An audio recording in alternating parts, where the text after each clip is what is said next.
Hello, everybody, and welcome to the third live show. We moved it up a little bit earlier because, as predicted by many of you intrepid viewers who so often know what I know before I know it, uh, there's a screening tonight. I'm going to see Army of the Dead tonight. There's a Cinemark theater near where we are, so we're going to go check that out. Look for that review very soon. I'm excited. I stay away from the early buzz as best I can, but I've heard little rumors that people enjoyed it, but we will see. I never want to go in with a preconceived notion, good or bad. So thank you for joining me a little bit early. It may very well be that this is near the time when we do this show anyway, because more and more movies are starting to come out, and this is probably going to be more and more of a thing. We are driving about 5 hours, I think, next week to see a movie that is coming out, but that can't be the norm, unfortunately, every single week. I'm going to try to catch as many early ones as I can, but not as many regional screenings where I am. So thank you for being flexible with me with this schedule. As always, we are going to discuss the news. We have a lot of news to cover.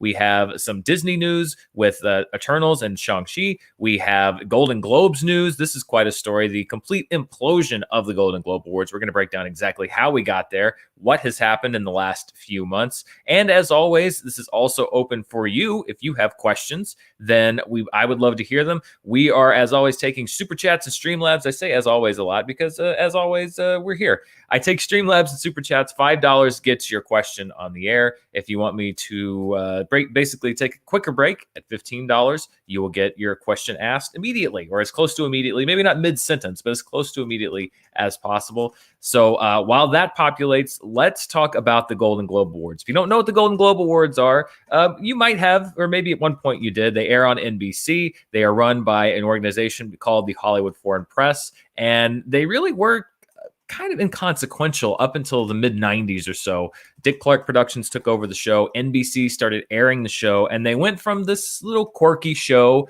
with this small band of people to actually a very telling barometer for the Academy Awards. It became a very influential show in awards season. This year, things went from terrible to catastrophic for the Golden Globes. And it really all started, as all Hollywood scandals start, with the show Emily in Paris. If you haven't seen Emily in Paris, you're not alone. But Emily in Paris picked up a few Golden Globe nominations, including for Best Comedy TV Show. And there were a lot of people that noted this because, first of all, it wasn't particularly a show that a lot of people thought would get nominated. And also that Emily in Paris was nominated, but there were other acclaimed shows like Insecure and others that completely were shut out. I Will Destroy You is another one that was shut out. And so people started asking questions. Why is it, number one, that Emily in Paris did get nominated? And number two, why is it that some of these acclaimed shows, particularly shows that are from Black creators that deal with Black issues, are not nominated? And it's kind of a consistent thing at the Golden Globes. So from there was an article that was written by the LA Times. The LA Times did an investigation of the Golden Globes to basically break down the organization to see who's actually handing out these awards. And it's if you can find the article, it is a very interesting article because it really does break down a lot of things that you may not have known about the organization. Here are just some highlights from this LA Times article. First of all, they pointed out that some members, even though they represent particular countries, that doesn't necessarily mean they are from those particular countries, which, that happens. But it happens a lot in that organization. So there are actually several American members of the Hollywood Foreign Press that represent countries that are outside of the United States. But that's not really so bad. In case you don't know what the Hollywood Foreign Press even is, it's a group of 87. First of all, this big influential show is decided by a group of 87 members currently, although there's a lot of turnover now. And they basically represent different countries, but they all write about entertainment, are based here in the United States, mostly in Los Angeles. So they don't live abroad necessarily. They write for outlets that are based in other countries, but they are Hollywood based largely. And their credentials, their bona fides as part of being journalists has been called into question. And also really what's been called into question here is their professionalism, because here's something else that was unearthed in this LA Times report. And this is from people that both inside and outside of the organization. This is a quote from the article, quote, "Those who have interacted with the organization describe members falling asleep during screenings, hurling insults at one another during news conferences, and frequently engaging in personal feuds. members themselves characterized the group's meetings as frequently contentious. So, that's not a great step forward as far as professional behavior goes. Also, you have this little tidbit, also according to the article, quote, lots of members aren't serious journalists, one member said of the Hollywood Foreign Press. We admit people that are not real journalists because they're not a threat to anyone. And this is where things took an interesting turn. This kind of led down the rabbit hole a little bit more, which is that they are a group of journalists. However, a lot of people call into question exactly how professional they are as journalists, and the accusation being that a lot of them are there for the perks, that they don't really take it seriously, that they cash in on being a member of the Hollywood Foreign Press, and yet don't really do the press part of it. And then the most damning figure that came out was that of the 87 current members of the Hollywood Foreign Press at the time that this article was written, there were 0 Black members of the organization. Now, members of the Hollywood Foreign Press defended themselves by saying that was because they had not had any qualified applicants who were Black, but that unearthed a report back in 2013. This is not a new issue with the Hollywood Foreign Press, and that was around a member who had applied to the Golden Globes, who was an LA-based journalist, who wrote for outlets that were based outside of the United States, who was not allowed into the organization. Again, according to the Golden Globes, it was because this journalist was not qualified, but according to other sources, there was a concerted effort, an email effort by many senior members of the organization to make sure that this journalist was not accepted, not just because of qualifications, which reportedly she did have the necessary qualifications. There are other people that have been admitted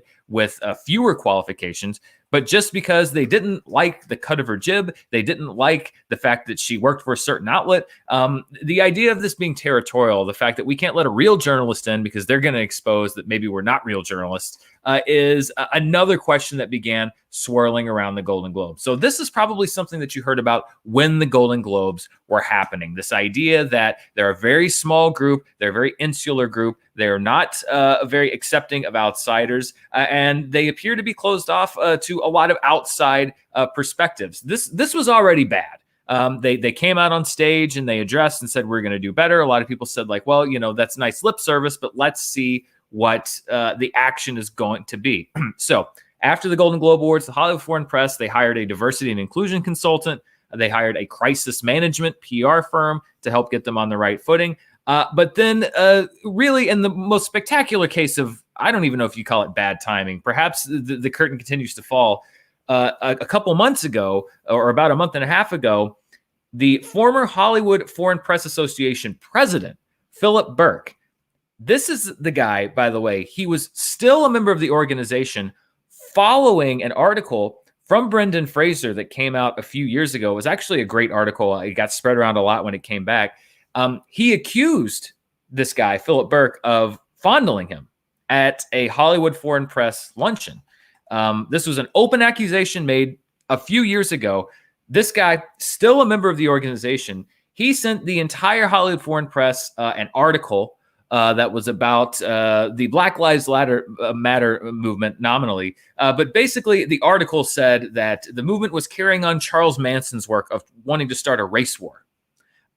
Sent that out to the entire organization. Now, of course, people in the organization did push back on that, but that was leaked very quickly. Burke was expelled. I guess the alleged fondling was okay, but this article was a step too far. And so he was expelled, but the damage had been done. The crisis management PR firm quit. The diversity and inclusion consultant quit. But still, the Golden Globes say that they were going to change, This was also, at the same time, this is just an avalanche of reporting. Variety reported says, they ran an article that said that the Hollywood Foreign Press Association has had a long history of ignoring films and shows from Black creators and people of color, failing to show up to screenings and press conferences for critically acclaimed projects such as Girls Trip, Queen and Slim, and When They See Us. When they did show up, their clients were often subjected to lines of questioning that they felt were demeaning. This was backed up by Scarlett Johansson, who spoke out against the Golden Globes and said that she has actively avoided taking questions from members of the Hollywood Foreign Press Association because she's often found them demeaning and sexist. So things are going from bad to worse here. Now, Variety reported that the Hollywood Foreign Press Association board wanted to admit 20 new members this year and then increase that membership by 50% over the next 18 months, with a focus on admitting journalists from underrepresented groups. However, as was pointed out by many other studios and organizations that they worked with, this would leave the establishment still in control of the Hollywood Foreign Press at that size. NBC, who aired the Golden Globes, for example, wanted them to renew its relationship once the changes have taken effect, but they wanted the number expanded to 300 instead of the numbers that the Golden Globes proposed. So the Golden Globes proposed a smaller rollout on these changes. It was deemed to be too slow by studios like Netflix, Amazon, Warner Media. They all spoke out and said they would not be participating in any activities that the Golden Globes were sponsoring, which is a death knell to an organization that pretty much runs on access, that runs on having access to these stars and these different events. And then really the shoe dropped when NBC announced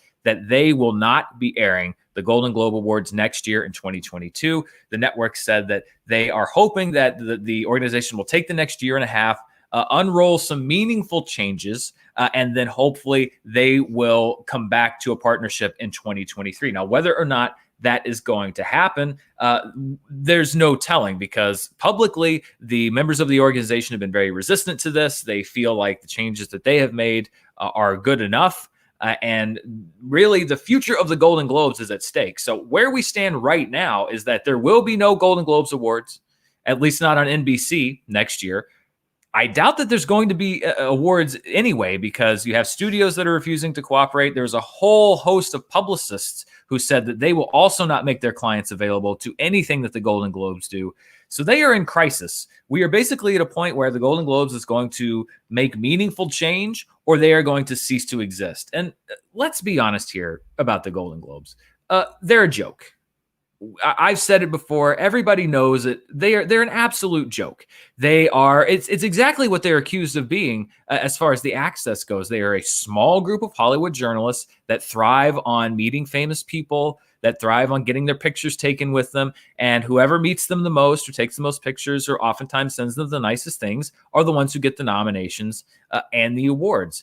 They were never intended to be this influential thing. It was only after they got the mainstream audience and the NBC television audience that people started saying like, oh, well, that's a great bellwether for the Oscars. And then that really started happening. But we've always known that the Golden Globes were a joke. As a matter of fact, this is a clip from Denzel Washington, who basically dropped the veil on the Golden Globes, getting a Lifetime Achievement Award from the Golden Globes at the Golden Globes. This is one of my favorite. I love watching the Golden Globes because it is such a mess.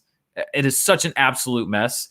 This is one of my favorite clips of all time. Some of you may know Freddie Fields. He invited me to the first Hollywood Foreign Press luncheon. He said, they're going to watch the movie. We're going to feed them. They're going to come over. You're going to take pictures with everybody. You're going to hold the magazines, take the pictures, and you're going to win the award. I won that year.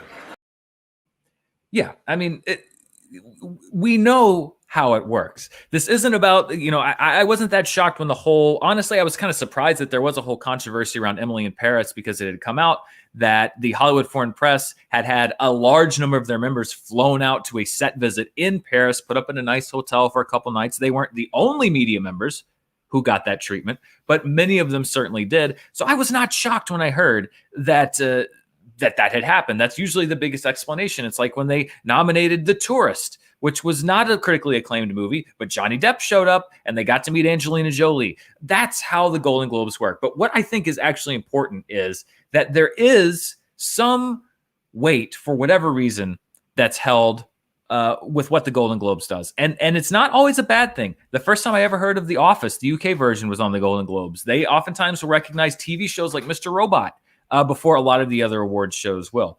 But at the same time, they are viewed as important, and they do set the stage. They do set the agenda for a lot of people about what movies and TV shows are important to see and what movies and TV shows aren't important to see. Now, should award shows be doing that? No, but that's kind of how it works.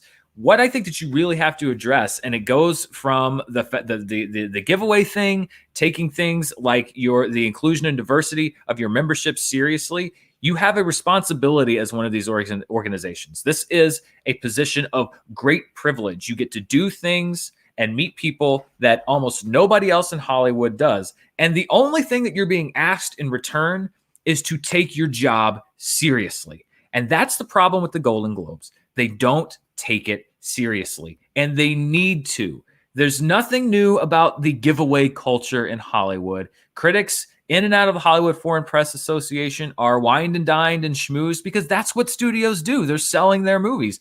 The problem is when it actually works. The problem is when you have a group of journalists or critics who allow this influence to take hold. That's the problem with the Golden Globes. If you're not going to take it seriously, then the Hollywood Foreign Press should be disbanded and the Golden Globes should end. It's the same thing that I say about the Academy Awards, and my frustration with them is that members of the Academy, if you're going to take the time to nominate and vote, you should at least watch all of the movies. And when you hear these blind ballots every Oscar season from people that are in the Academy, people saying like, oh, I voted for this and I voted for that. And it's people that are saying like, oh, I didn't watch the movie, but I like this person. Oh, I didn't watch any of these movies, but I heard this wasn't good. Or I like this person that I worked with. That's you not taking it seriously. These award shows are dumb and silly, but at the same time, they have the ability to tell people what's important. And so the Hollywood Foreign Press needs to get serious about what they're doing because they have never been serious. And I think for a lot of the time, this has been an open secret in Hollywood. Everybody knew that this was the case. This is not new. But I think we are at a point now where we're understanding that this is not the normal is not okay anymore. And that if you're going to give out awards, then you need to make sure that you have people in your organization that are taking it seriously and have people in your organization that come from diverse backgrounds, that come from the different types of that bring the kind of different perspectives that you need in an organization to say, no, we should look at this. No, we should recognize this. That's not what you have at the Hollywood Foreign Press. They are in big trouble. And if they don't get serious, if they don't start digging their heels, then they're going to be extinct, and they should be. So this has been just a slow motion immolation for the Hollywood Foreign Press. A lot of it by their own design. I know that they like their little insiders club. Even if they bring their membership up to 300, they're still by far the smallest organization, I think, of any of the awards organizations. Most of them number in the thousands or tens of thousands. You can still have your little club, Hollywood Foreign Press, but you might actually have to do a little bit of work. And I know that that is a foreign concept to a lot of the members who are entrenched and used to just kind of being on the money train. But this is the time. This is the time to actually make changes, and maybe they can pull out of this nosedive. I'm skeptical, though. I'm being told to remind you to make sure to like the video, to squish that like button, squish the subscribe button if you haven't already. Squish a lot of the buttons. And do we want to go over to some comments? Yeah, let's go over to some questions because I'm told that we have a few. Ethan, thank you, Ethan. Love what you do, Dan. And I believe, I'm sorry, Ethan, this may have been a question that came in after last week's show. So thank you for leaving that comment. By the way, if you do miss the show at some point and you want to leave a Streamlab, I don't think I can take super chats after the show's off, but I can take Streamlabs. I will get to it next week. Ethan says, Spielberg compared the superhero genre to Westerns. Quote, there will be a time when the superhero movie goes the way of the Western. 1, when do you foresee that happening? 2, what do you think will be the next big genre? Well, I think that we were in danger of that happening somewhere around 2015. I felt like Age of Ultron was kind of treading some familiar ground and had some messy story beats, but I think we've pulled out of that. I think that will happen when the stories stop being original, when they feel cookie cutter. What I love about what so many of the different superhero films have done is that it tells a story. Like, yes, they are all superhero films, but they're different types of movies: heist, comedy, romance, some of them. As long as you keep varying up what kind of stories you're telling inside the genre, I think people are still going to want to go. I don't think there's going to be a time when someone's like, I don't want to watch any superhero anymore. The problem with Westerns is I think that they became formulaic and there became way too many of them. And I think that could be the problem with superhero films. But I think as long as they don't flood the market with them, which debatable, I think you could probably scale back by 2 or 3 every year. But as long as you don't flood the market with them and they remain interesting and good, I think the genre is going to stick around for a long time. As far as the next big genre, I could see a revival. Let's say In the Heights and West Side Story are both big hits. I could see a revival of musicals, perhaps. We get some, but not a lot. I could see that coming back for a little while, although those are very expensive to stage, and I don't know how long they would stick around. But I think when we talk about genres, it's a big brush. It's a very big brush. And I think as long as you're telling good stories, it doesn't matter what the genre is. So, we could be in a place a year from now. If every superhero movie that comes out this year sucks, then the market will probably start speaking. But I think if we get a lot of great superhero movies, then we're just going to keep seeing them. Thomas, thank you. Thomas says, following you from Germany for up to a decade now. Wow, thank you.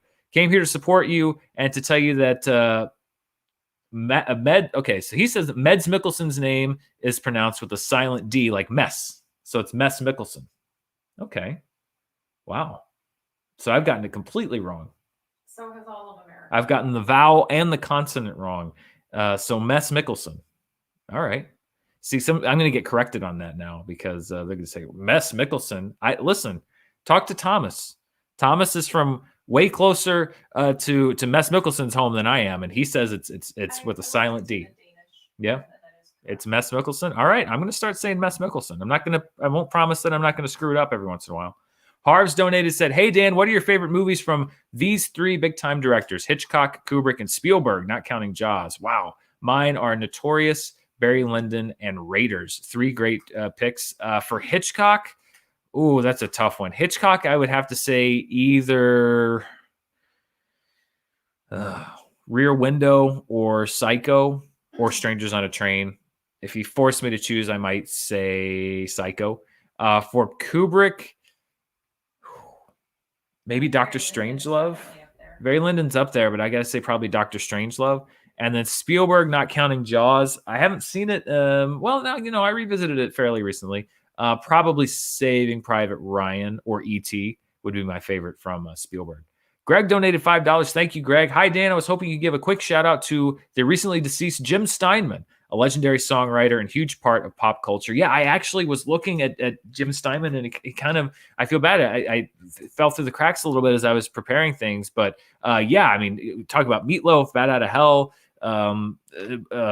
Bonnie Tyler, so many great songs. I love that his style, that sort of like not goth as in like black lipstick, but like gothic rock, sort of operatic feel. I think that anybody who loves Shrek 2, Holding Out for a Hero, or I guess, Footloose or any of those other movies, then you owe a debt to Jim Steinman. I love Jim Steinman's music, and nobody else wrote music like Jim Steinman did. And I was very sad to see that he passed away. Space Cowboy says, "Hey, Dan, my name is Michael, and I'm Black. Just would like to say I appreciate your ability to talk about subjects of all kinds in media and news. Thank you." Thank you, Michael. I mean, I will never, I know that I'm certainly not the definitive voice in these kinds of issues, but I think that it is important to address them. And I'm glad that we are at a point now. I know that these are oftentimes difficult conversations to have with each other, with our audiences. But at the same time, the more that we get comfortable with having them and the more that we see the productive change that comes from having them, I think the better off we're going to be. And if we just avoid these subjects or sweep them under the rug, then nothing changes. And things get worse when nothing changes. The thought that being static is neutral is in my mind not good. I think when nothing changes, it actually is getting worse. The only way that things can get better, I think, is for people to talk about these things and make mistakes and learn and do everything that comes with learning.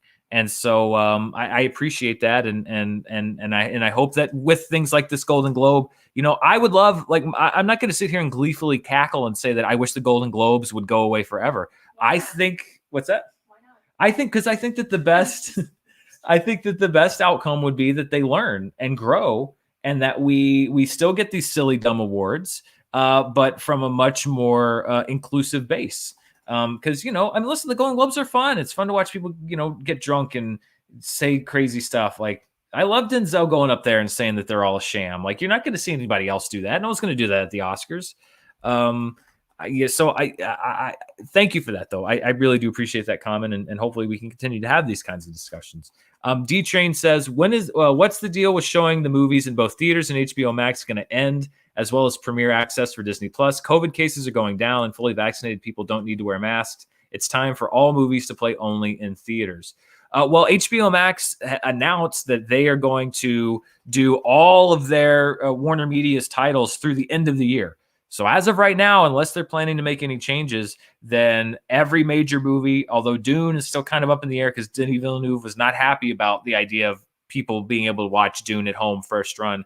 But as of right now, all of Warner's movies this year are going to be day and date with HBO Max. However, they are going to end that at the end of this year. As far as Disney Plus, actually, I'm glad you asked, because right before we came on the air, I saw that Bob Chapek in an investor call today said that Free Guy, which is the Ryan Reynolds film that Disney now is releasing through Fox, and also Shang-Chi are both going to be theater only. There will be no at-home option. However, they are committing to a 45-day theatrical window. That, I think, now is going to be the new standard. That is Paramount's new standard with their big movies, with Maverick and Quiet Place Part 2 is 45-day exclusive theatrical window. Disney now is committing to the 45-day exclusive theatrical window. I think this is now going to be the new normal. It basically cuts in half the amount of times that theaters are going to have movies. And some people say that's great for the consumer. Some people say that's bad for theaters. Some people say it doesn't really make much difference for theaters because after 45 days, how much more money is a movie going to make? Essentially a month and a half in theaters. But that does seem to be like it's going to be the new normal. It's 45 days because that is now Disney's standard. And if Disney and Paramount are taking up that standard, then I guarantee you that every other studio probably is going to take up that standard. So we're actually going back to the theater tonight and to see a movie that's going to be out on Netflix, to see Army of the Dead, which is actually they're now playing in more theaters. And it sounds like Cinemark is going to be striking deals to play more Netflix movies in theaters. So in some weird ways, we're seeing the expansion of theaters for some movies. But it looks like if we can get through the end of this year with Warner, I still think, honestly, that they should have announced the first 6 months. And I said this when they announced the whole deal. Why did they announce all of 2021? We don't know where we're going to be. Just announce maybe through June, because by the end of this year, we're going to be hopefully at some semblance of normal. We're getting there very quickly. The announcement by the CDC today that fully vaccinated people can do things indoors and outdoors without masks. That's huge. That is a massive step forward. So the end of this year is the answer to your question as far as all of these studios, but the 45-day window, I think, is going to be the standard going forward. JEOH2 says, hey, yo, Dan and Mara and fam. Been a fan since SJ Plus. Would love your perspective between Do the Right Thing, Malcolm X, 25th Hour, Defy Bloods, and others. Spike Lee has received one director's Oscar nomination for Black Klansman. Is he too controversial for Oscar voters? I don't think he's too controversial for Oscar voters. I think it kind of goes to the Golden Globes a little bit, but I think with the Academy Awards as well, it's a little more subtle. But you have to play the game. There's a game to it, and I don't think Spike Lee is really interested in playing the game, and I also don't think that Spike Lee is interested in making movies that are. And hopefully, we're moving out of this. I don't even know what you would call it, this trap of the Oscar movie, the Academy movie, but Spike Lee doesn't really make those. He makes the movies that he wants to make, and they're oftentimes challenging films. They're oftentimes films that don't provide easy answers or even provide the answers that people think that they should provide. And I think that is tough. So in that sense, I think he may be too challenging for some Oscar voters. They don't feel like his movies have the kind of impact that an Oscar movie has. But I also think that Spike Lee is somebody who has never been afraid to challenge the status quo, has never been afraid to call out the establishment for anything, for racism, for snubbing his films, anything. And I think that for a lot of people in the Academy, especially the older Academy, I think we're getting a little better. But then this new Academy also didn't really nominate the Five Bloods for anything. I think that Spike Lee just has never really fit the mold, has never played the game. He's a New York guy. It's an LA thing. And I think that's part of it. So if you want to call that too controversial, then I would think maybe that's the answer. But I also think that, he always has marched to the beat of his own drum, and that doesn't sit well, I think, with a lot of people in Hollywood. We'll get back to more of your questions in just a minute, but I want to cover a couple more stories. Emily Blunt. This kind of goes a little hand in hand with what we talked about last week with Andrew Garfield, but Emily Blunt was on Howard Stern's show to promote A Quiet Place Part 2, and of course that meant that they asked her about Fantastic Four. There have been persistent rumors that she and her husband, John Krasinski, are in talks to play Reed Richards and Sue Storm in Marvel's new version of Fantastic Four. This is what Emily Blunt had to say when asked if she is going to play Sue Storm. Quote, "That is fan casting. No one has received a phone call. That's just people saying, wouldn't that be great? I don't know if superhero movies are for me. They're not up my alley. I don't like them. I really don't. We're inundated. It's not only all the movies, it's the endless TV shows as well. It's not to say that I never want to play one. It would just have to be something so cool and really a cool character, and then I'd be interested." So Emily Blunt was asked if she was playing Sue Storm in the Fantastic Four, and she said no. Great. Moving on. Gal Gadot has confirmed reports about Joss Whedon. This was following up reporting that came out. I mean, again, we're talking about the Golden Globes. Warner Brothers and Warner Media have also been in their own vortex the last few months. There were some reports that came out a few months ago around the whole Justice League situation, the Zack Snyder's version. Obviously, Ray Fisher has had his words to say about Warner Media. But in all of that, there was some reporting that Gal Gadot and Joss Whedon had words on the set of Justice League after Joss Whedon took over for Zack Snyder, and that there was some threats made against her career. In an interview with the Israeli news station N12, or news outlet News 12, Gal Gadot said, quote, "What I had with Joss basically is that he kind of threatened my career and said if I did something, he would make my career miserable. I handled it on the spot." Let me just say a couple things. The first one being, I would pay money to be able to go back and see the moment at which Joss Whedon attempted to threaten Gal Gadot, and what exactly she means by "I handled it on the spot," because whatever that means, I'm sure she did. That's first and foremost. Secondly, I think that this speaks to a bigger problem in Hollywood, and in a weird way, all of these stories tie together. It kind of goes back to the Golden Globes thing, which is that just because this is the way it's always been, that doesn't mean it's okay. And when you read these reports about Joss Whedon, this idea of having somebody in a position of power who says to somebody, an actor, a director and an actor, an assistant director and a production assistant, a casting director and an actor, basically someone who has power over your career, to say, you are going to do this thing or I will make your career miserable. For so many years, people have just accepted that as part of Hollywood and said, like, well, that's just how it works. You got to live with it. I like that we are now getting to a point where people are saying, no, that's not how it should work. And you don't have to just live with it, because that's not how you treat people. That's not how a human being should treat another human being. I don't care what position of power that you're in. And this goes all the way from the atrocious things that had come out about Harvey Weinstein, all the way down to, like I said, I was a production assistant for many years. And there was more than one occasion where I was told, you have to work an 18-hour day today. Or, I know that you've been in the office for 14 hours, but these executives need these cuts driven to their house at 3 a.m, even though they're not going to watch them because that's how it's done. And so I know you're really tired and that it's probably a little hazardous to send somebody who's been working for 14, 15, 16 hours straight to drive for 2 hours in the middle of the night to drop off these cuts. But that's how it works.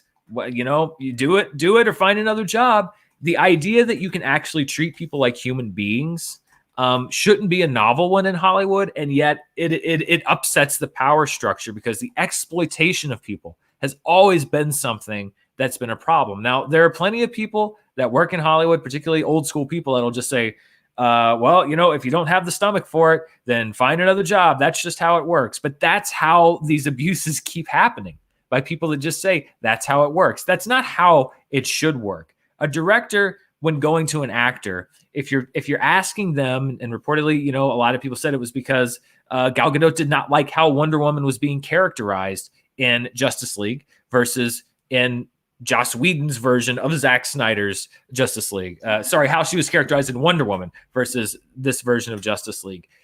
The way to approach that shouldn't be, well, I'm the director, and if you don't do what I say, I'm going to make your career miserable. Like, that's a pretty earmuffs, shitty person who says something like that. Children are watching. I know, I'm sorry. I said earmuffs. That's not the way to do business. And this has been hidden behind the scenes for so many people. Some of the best directors of all time. Alfred Hitchcock. Great movies, treated people like garbage, particularly his female leads. That shouldn't just be waved off or ignored.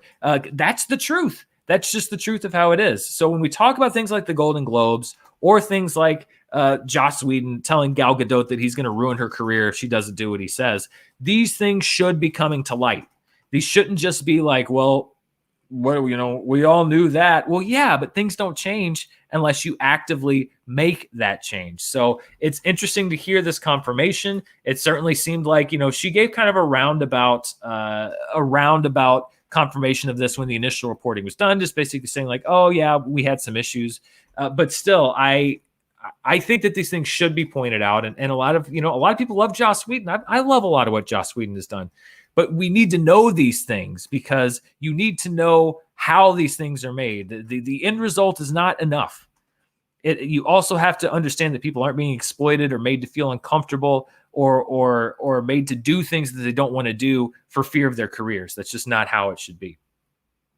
Okay, let's go to some more of your questions. Ben, thank you, Ben. Hi, Dan. Big fan since the Screen Junkies days. Started a Patreon account to support you. Thank you so much. In honor of Asian Pacific Heritage Month, could you look into / review the indie film The Paper Tigers? It came out last week, shot in my hometown, Seattle. Certified fresh on Rotten Tomatoes. Thanks. I will. Mara, will you remind me, or let's write that down? The Paper Tigers.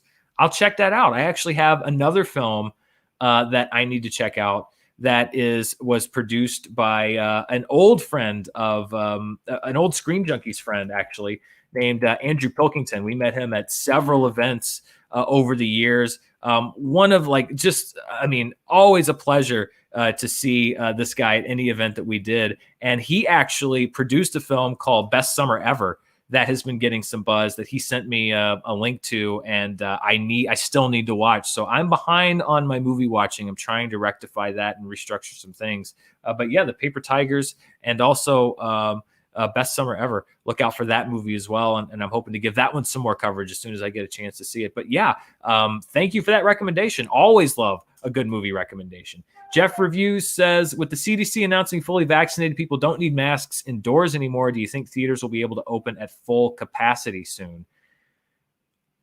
I hope so. I hope so. I read the log line. Paper Tigers looks good. All right, we're going to watch it. I hope so. The question being, and this is the very awkward question, this is the one that has been a challenge, and we talked about this last week. Yes, fully vaccinated people don't need masks indoors anymore, but those who aren't vaccinated do. And then the question becomes, if you're showing proof of vaccination is a very touchy subject for a lot of reasons. And, so if you're not asking for proof of vaccination, then you basically just have to assume that anybody who's not wearing a mask, or at least take it for granted that they've been vaccinated. The problem being, you don't know. And then if you have a lot of unvaccinated people who are inside without masks, then you run the risk of there being some sort of a flare-up, et cetera. If you're a business, that could be a liability issue. So here's what I would hope. Yes, I would hope that theaters can open at full capacity soon, but it is fraught with a lot of different issues. In my ideal world, the people who could get the vaccine and do the research and determine that it's safe. I believe that it's safe. I'm fully vaccinated. Mara's fully vaccinated. But that everyone who determined that would get vaccinated, and then people who were not vaccinated would wear the masks because they're not vaccinated.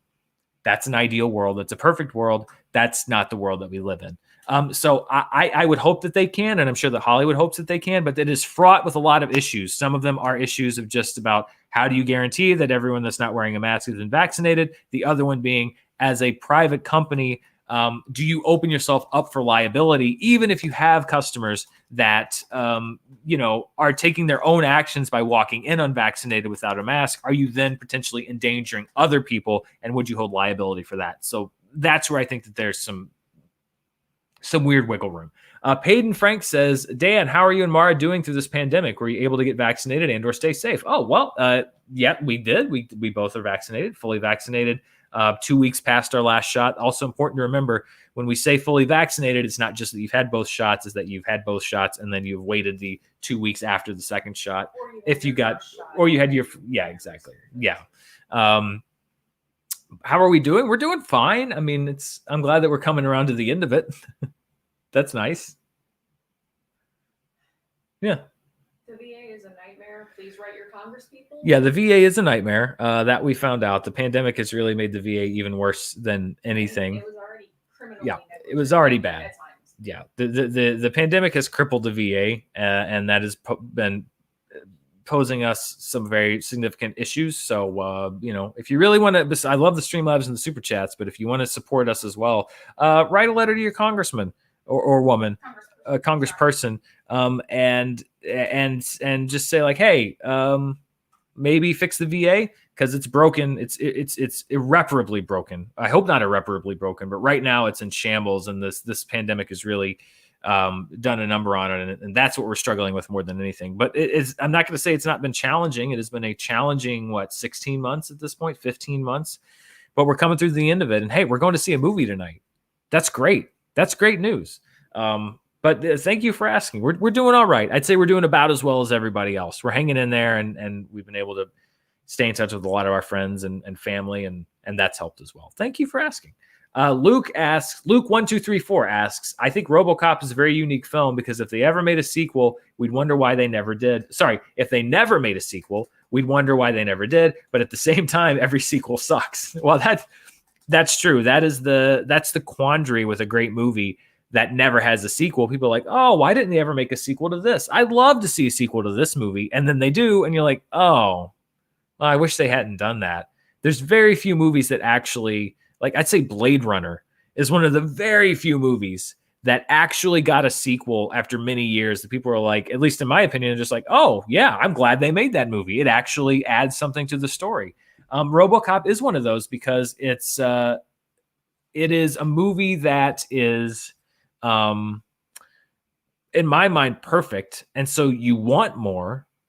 And yet every other version of RoboCop that's come out has just been a watered down version of the one that came before it because you're watering down the original story, etc. That is the great paradox of a great movie. You want more, and yet when you get it, it's almost never going to measure up to the original. Blue Ranger X11 says, Hollywood are being hypocrites. They knew about the problems with the Golden Globes 20 years ago, and now they want to change it. I will agree in the sense that, yes, they did know. They've known about the problems with the Golden Globes. As I mentioned, The Wrap did the story about the fact that there are no black members 8 years ago. Everybody's always known about the idea of them being kind of susceptible to gifts, or certainly enjoyed schmoozing with the stars. There's even been stories that they would give them scripts at events, which is hugely inappropriate for what they're in. If they were, I mean, I've seen some critics, step over the line with things like selfies and stuff. The idea that you are going to try to shop a script to a star with the access that you've got is heinous. So yes, Hollywood has known about these problems for a long time. As far as them being hypocrites, I honestly, I wouldn't go that far because I think it kind of goes into what we've been talking about. There are a lot of things that were open secrets, or definitely were known by large numbers of people for many years that nobody did anything about. Now, that should not absolve people, and that should not we shouldn't ignore the fact that why didn't anybody say or do anything about this before? That's part of the process. And a lot of people are going to be in the wrong on that. But at the same time, I think it's more important to focus on the path forward than to look back and say, why didn't anybody say this? We're approaching a moment where people are enabled or comfortable or whatever you want to call it, or able to have these conversations and to ask these questions. You do have to hold people accountable that knew about these things to a certain extent. But I also think that if you get too caught up looking behind and not looking forward, then you're going to get mired down in what's behind. So it's a tricky situation, and I hear what you're saying. It's not like there were people that didn't know what was happening, or this is a revelation to a bunch of people. And yet at the same time, there are enough people now that feel comfortable to speak out, and there is strength in numbers. That it seems like change may be happening in some way or another, whether that's the complete dissolution of the Hollywood Foreign Press or a meaningful change to the organization. I think that's the most important thing. Daza, apologies if I don't pronounce that right, says, "Hi Dan, I enjoy your videos immensely. Have you and Mara watched the British TV show Line of Duty? I fully recommend it. P.S. We need to get you a new Danger Mouse t-shirt." Well, we do. My old Danger Mouse is that even? It's expired, hasn't it? We still have it. We have it. It's right next door in the attic. That's right. Right behind that wall. It is. It's right behind us in the attic. Yeah, I had to retire wearing that Danger Mouse t-shirt because it was, I'd had it for 15, 16 years at least. It was going to dissolve if I wore it anymore. I do need to get a new Danger Mouse t-shirt. I loved it because it was the first of all, the reference, because I watched Danger Mouse on Nickelodeon. They reran it when I was a kid, but also DM, my initials. I agree. I need to get myself a new Danger Mouse t-shirt. Thank you for reminding me. I'm told that we have about 800 people watching and only 300 likes. So if you wouldn't mind, please, taking a moment to squish the thumbs up like button, just squish that button. I would appreciate that. It's a gentle request. It's not a demand. 1/4 Canadian says, "I have disabled friends who can't go to theaters. They love day and date streaming releases. Do you think these deals are making movies more accessible?" I think they're making some movies more accessible. I think particularly with the awards movies, a lot more people could see them a lot earlier than if they'd been in a small number of theaters. We're getting to a point, I think it's going to be a middle ground coming up between the way things used to work and the way things work now, where there's a much shorter time between when you can watch it at home and when you can watch it in theaters. And hopefully for people that aren't able to go to the movies, that means a shorter wait. And that could be an upside. There's so many different complicated things to process and go through with this situation. I think one of the upsides is that people who are not able to go to movie theaters now will be. I have one for you here. A charger? Yeah. See? That's for me? Yeah. Oh. That's for you. Mara was trying to surreptitiously unplug my computer because hers was almost dead, but I got her one. All for you. Very own charge, like Kevin McAllister with his cheese pizza. But yes, I think what we're doing here is one of the upsides is going to be that people that can't go now are going to get greater access, and I think that's good. If you can make a way that movies are accessible to more people in a way that doesn't jeopardize the movie business itself or the business of movie theaters, which I think is something that is worth. I think that legacy is worth continuing. If we can find some middle ground where everyone's happy, or at least everyone is not ruined, and you just have to make some adjustments, then I think we're in a good place. Every situation has good points and bad points. That's a good one that you just pointed out there. Moshu Willow says, "Hi Dan, longtime follower. Can't wait till you hit 100K. Black anime nerd who love your opinion on more anime movies or series. #SJ+." I've got Demon Slayer. I've seen it. We saw the movie last weekend. I've got a review that I'm structuring just so, with everything happening this week. I've got Schmodown stuff. I have this show, the live show charts, the podcast, these reviews. I've got Army of the Dead. We've got Spiral coming up. It's been tough to get Demon Slayer done this week. I wanted to get it done. I've been working on it. It looks like it may be pushed till next week. But that's going to be the next one that we talk about. And then I actually have over on Patreon, patreon.com/Dan Murrell. one of the movies this month that we're doing, we're highlighting international film. And one of the movies that we're highlighting is Princess Mononoke, which I've never seen. So that's another film that I'm going to see for the first time. But I've been digging. I have not seen an anime film, and the only series I've seen so far is Demon Slayer, which I really liked. I have not yet encountered one that I did not like, and I'm sure that I will. So I would say stay tuned. I know a lot of people want to know more about my anime thoughts, but it's something that I want to invest more time in. And you're going to be seeing my thoughts on a couple of them very shortly. And then Payton says, Dan, I'm the AV guy to church, and we are dabbling in streaming live services. What do you recommend as far as cameras, video switchers, software, etc.? Ooh, that's a good question. I mean, this is a very rudimentary live streaming setup that I have here. Depending on how they want to do it, the wide angle camera is probably maybe a good idea for that. Yeah, I just right now I'm running off an Aver Media web camera, which I bought not too long ago, which is not a more well-known brand, but I really like the angle and the picture on this camera. Greater than 90 degree. Yeah, so basically that's why it's so distorted, is because it gives me a nice wide angle so you can see the blinds reflected in the pictures. We're gonna fix that. Don't worry. We're gonna fix that. We're still making adjustments. A lot of stuff going on. But I don't have a whole lot of live streaming experience because I've never really done the whole video switcher setup. It's been for, we worked off of oh God, what was that called? At Screen Junkies that caught on fire. Oh, the TriCaster? The TriCaster. We worked off of a TriCaster.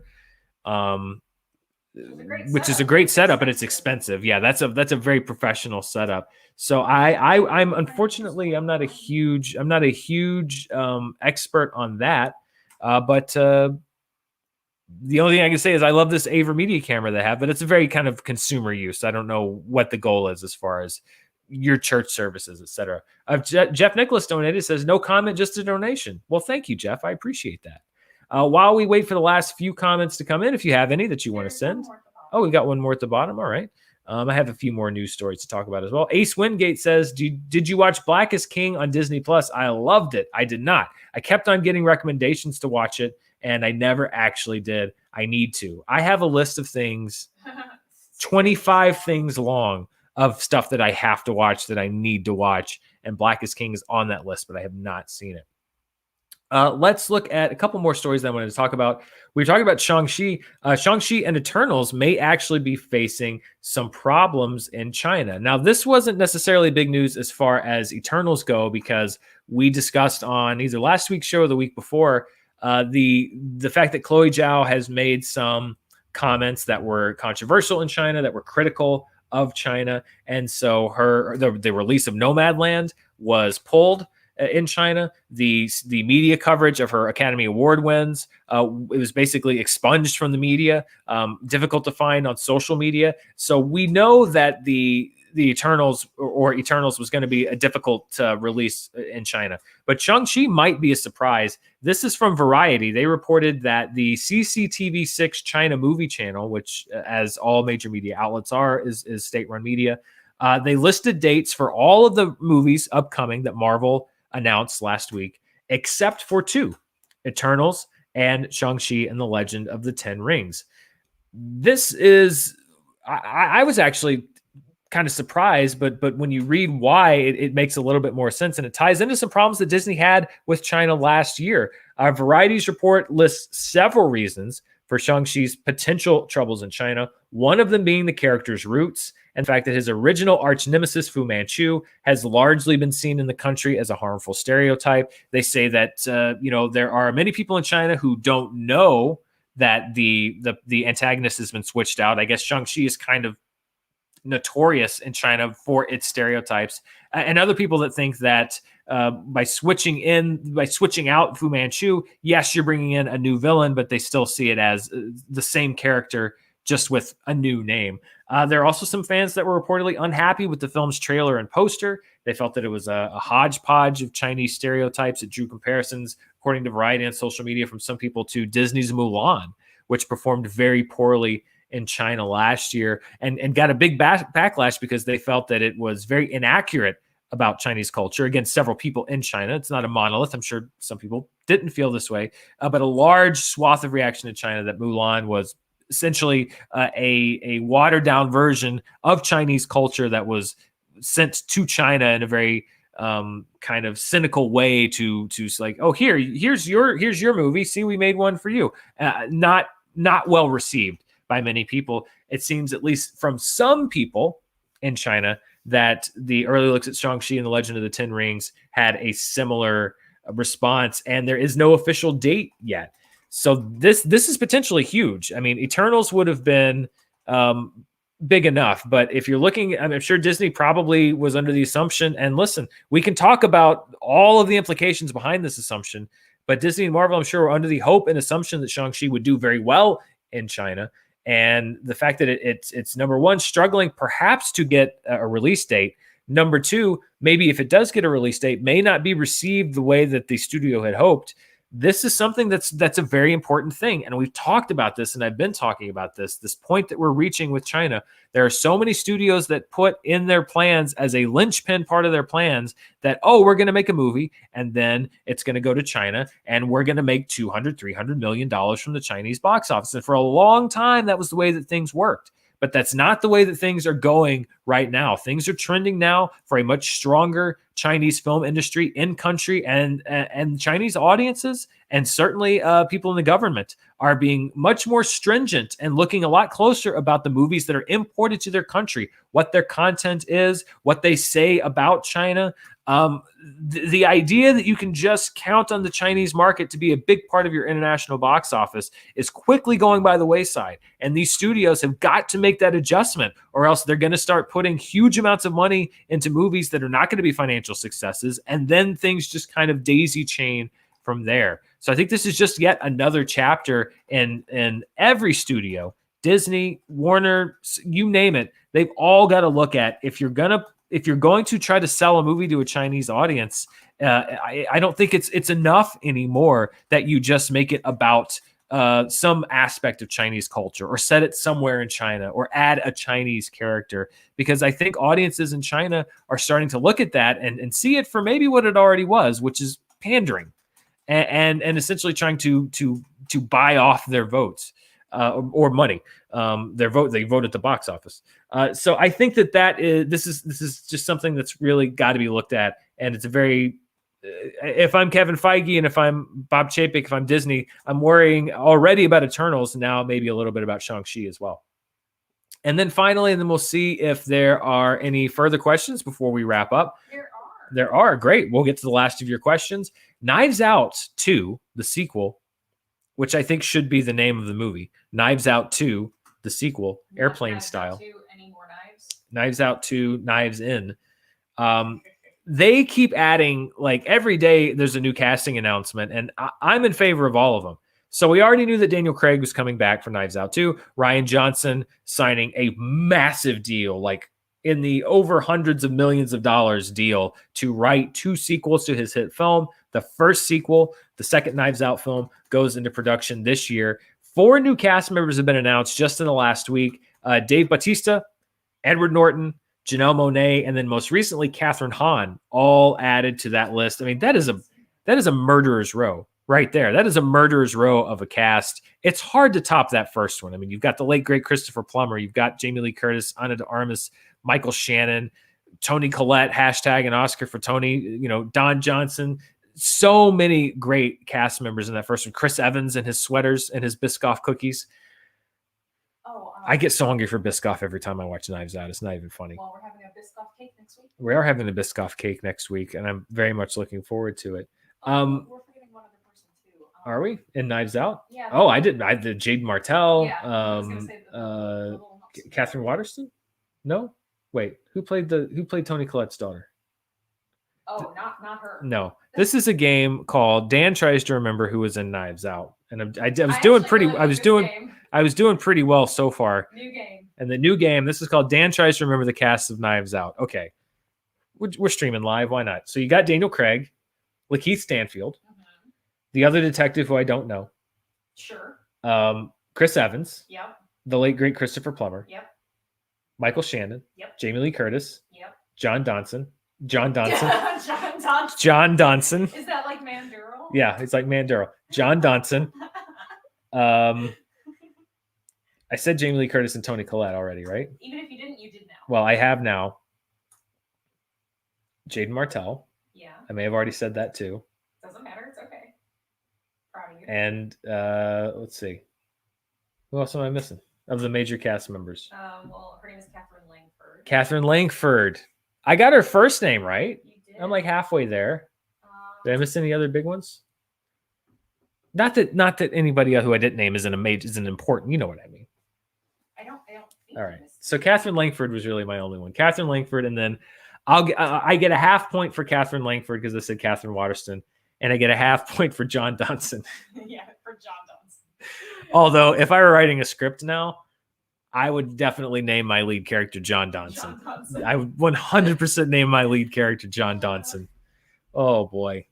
Live on the air. It's fun, isn't it? All right. Let's see what. Oh, wow. Yeah, we do have some more. Wow. We do. Corey said, can we talk about how when Disney Plus releases stuff at 12 a.m. Pacific Standard Time, it is prime time viewing for an extremely small population of the world? I'm actually envious of people that I get things from, like, I talk about having to stay up late because it's 2 a.m. here, 3 a.m. on the East Coast. But I get things from people like, I think in Australia, they're like, oh, it's 7 p.m. for us. You know, they're hanging out on the beach in the winter or inside in the summer here for us, watching Disney Plus. I'm jealous, honestly. Mr. Sunday Movies, I'm very happy for you that you get to have primetime viewing for Disney Plus, because it is a struggle, especially because we're not just watching it. A lot of times we're doing a review, and I'm usually going to bed when the sun's coming up. Spencer, thank you. Hey, Dan and Mara, love everything you do and the nuance you bring to the conversations. Watching charts this week, I was surprised to see that Shang-Chi was not listed as number one for your summer box office picks. To be continued in another donation. Thank you, Spencer, twice over. My question is, do you think Shang-Chi could break out and become the cultural phenomenon for the Asian community in the same way / level that Black Panther was for the Black community and Crazy Rich Asians was for the Asian community? And if not, why? Definitely. I think so. It all comes down to quality, really. It all comes down to quality, and again, I think authenticity.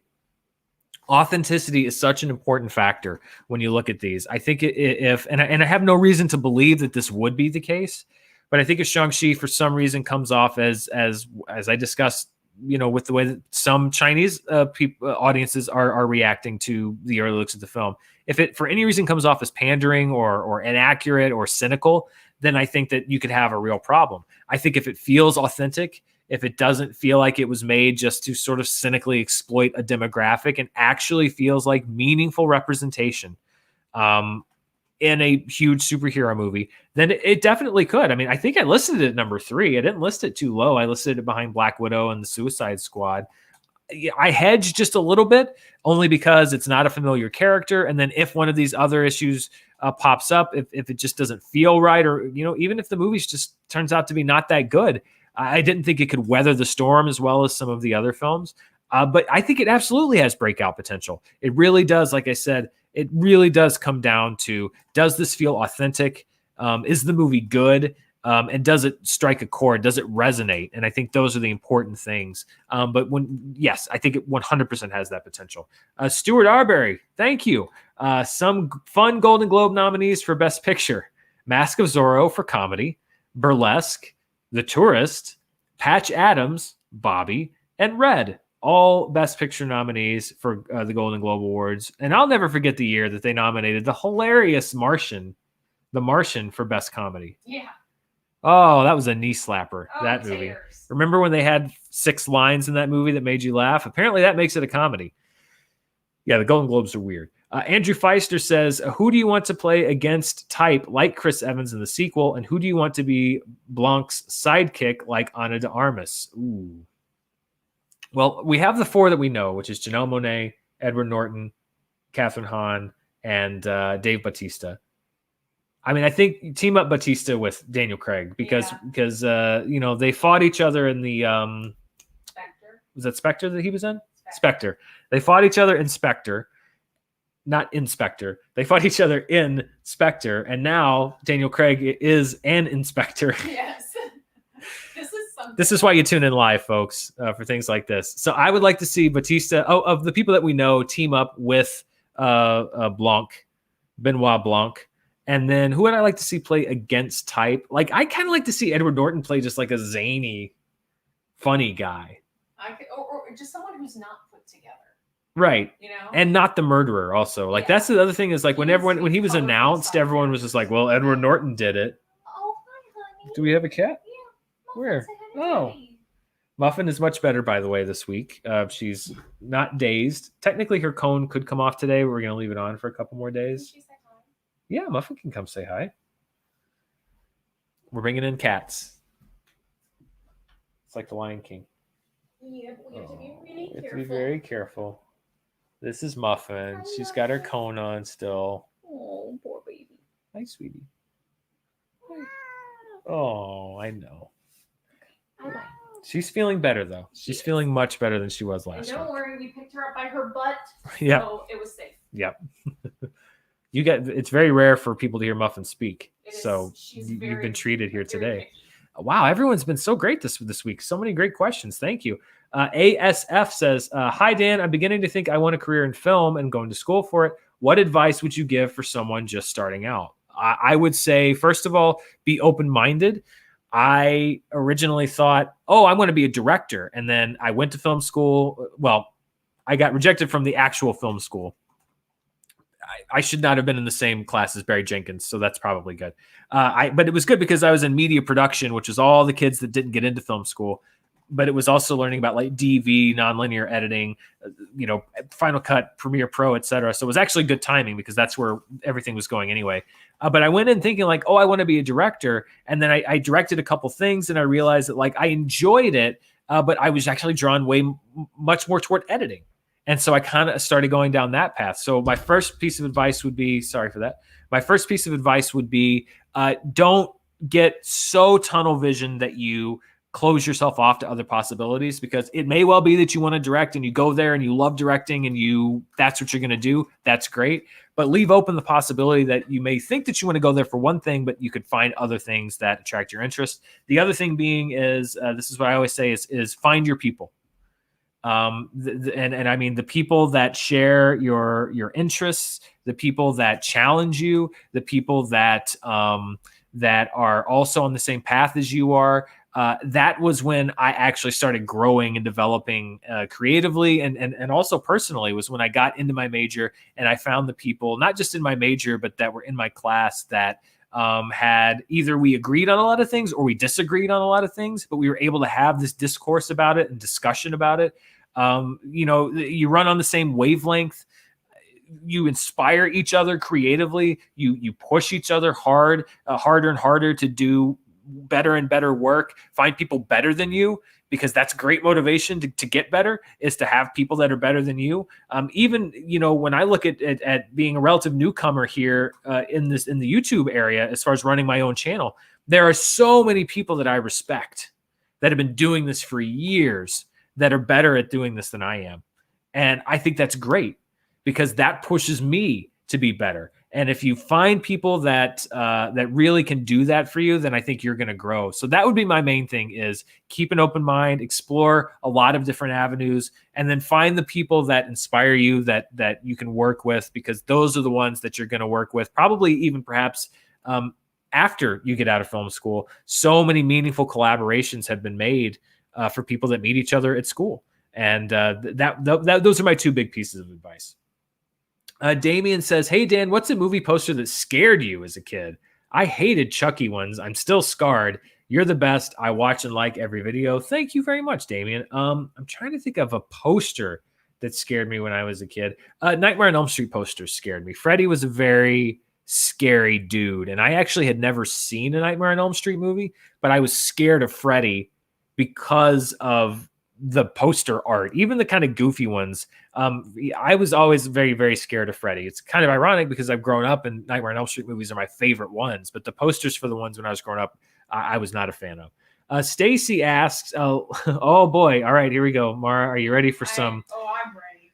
We have some, if you haven't been watching the show, we have what I like to call emoji beat poetry. People like to send me weird emojis. And then when Mara copies and pastes them into the document that I'm looking at here, it just pastes a description of what the emoji is. And it's like beat poetry. So let's get ready for some emoji beat poetry. Ready? Lemon character taking his sunglasses off and raising his arm to greet someone. imitated by Baby Lemon. If you go down to the bottom. Thank you, there's another Stacy. one. There's another one. All right, let's do it. Let's keep this beat the very poetry bottom going. Oh, this is another one. Ready? All right. This is maybe the best one yet. Ready? This is from Taylor Pyrus or Paris. I apologize if I didn't get your name right. Ready? Here we go. A purple cat. That's all it says. Sometimes the simple ones are the best ones.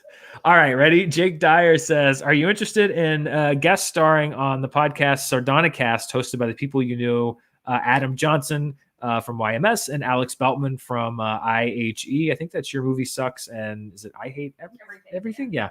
I think I don't know if it was you, Jake. Somebody asked me about that last time. I remember Adam coming in and doing movie fights, and it was great to meet him and talk to him. I don't think that I've met Alex. If I have, I apologize. But I'd love to, if they reach out. I haven't heard the Sardonic Cast. I feel bad. I don't listen to as many podcasts as I should, but I'm always interested, especially talking movies and stuff.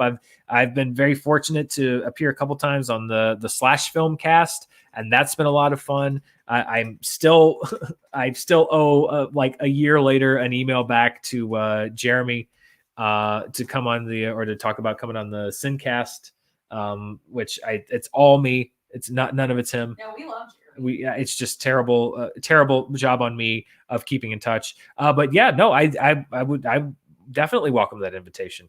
Shadoob likes games says, hey, Dan and Mara, longtime fan of what you guys do. So that's for being awesome. Are you guys a fan of gaming at all? Any series that you guys love? I have played games in the past. Games, you get angry. I get angry. Mara's way better at Halo than I am, and Call of Duty. But I love that first Spider-Man game. That was actually the last game that I played all the way through. I got just super busy with everything going on and then starting the channel. I haven't picked up a game in probably a year and a half, if not longer. But it sucks because I love playing games. It's just not enough hours in the day. So yes, I am a fan of gaming. I haven't done it a lot. I've always loved the Lego games, particularly the Lego superhero games, the Arkham games, the Batman ones. If that's one that if they put out a new one that got good reviews, I would probably find the time and play because I loved, except for the one, I think it was the last one where you had to like drive the Batmobile around. Oh my God. I almost quit. And I love Batman. I almost stopped playing the game. I hated those missions. So I love almost everything about the Arkham games. And then, like I said, the first Spider-Man game, I played a lot of Call of Duty in my life. I played a fair amount of Halo, like multiplayer in my life. I'll get back to it someday. It's just right now it gets bumped down to the bottom. Jeff Nicholas, another blank donation. Thank you, Jeff. I appreciate that. That's very nice. Some issues with how to with the typing for that, but we are still very grateful. We're still grateful. Yes. Thank you, Jeff. Thank you very much. And that's the last comment that I've got. I'll take down the donation banner. Unless you want to sneak one in right here at the end, Mara, let me know if anybody sneaks one in. But thank you so much for tuning in, for being a part of the show today. Like I said, this is a bit of an earlier time. I don't know if we're going to carry this time over because it really depends on screenings week to week, but I want to find a consistent time for this live show, whether it's today earlier, whether I move it, back a day and do it later. It's going to be a thing where, I can't do it at the time I've been doing it consistently just because there's going to be too many movies to go see and too many reviews that I want to do. But stay tuned on my other shows. We've got charts every Monday. We've got all my movies on Wednesdays. We will have a review for Army of the Dead either late tonight or early tomorrow morning. I'll also be reviewing tomorrow. We're going to go see Spiral from the Book of Saw. So look for a review on that. We've got a couple other movies that we're getting ready to go see. Look out for Demon Slayer. Don't forget to check me out on the movie Trivia Schmodown. I've got a big match coming up this week with my partner Ben Bateman. We are second teams match together as Danger Zone. Lots of places to find me and listen to me and everything else. Mar, did we have somebody else coming in? We've got another question. All right. No pressure. This might be the last question. This might be the one that we go out on. Damian Barriga says, I have a theory that R-rated movies when I was young, late 90s, felt cooler and more dangerous / crazy / raunchy than the R movies of today. Thoughts? I think part of it is that we always think that the movies that are for adults when we're younger are like more outrageous because we're young and they make such an impression. I remember The Rock when I first saw The Rock. Not the person. Not the person. The person, he is glorious. He's a glorious person. But when I saw the movie The Rock, I remembered that opening scene where they're stealing the gas and one of the canisters breaks and the guy like dies behind the glass. For some reason, I remembered it being twice as gruesome, and it's not gruesome, but I remembered it being twice as gruesome as it really is in my memory. And then when I rewatch the movie, I always forget, like, oh, it's not as bad as I thought. And it's because it makes such an impact. So I think part of it is when you're young, the adult stuff feels even more impactful because you're not used to it. The other thing being, maybe just that they took a few more risks. I think that there's some pretty hardcore stuff in rated R movies today. I think it may just be that, everything feels bigger, looks bigger, seems bigger when you're young.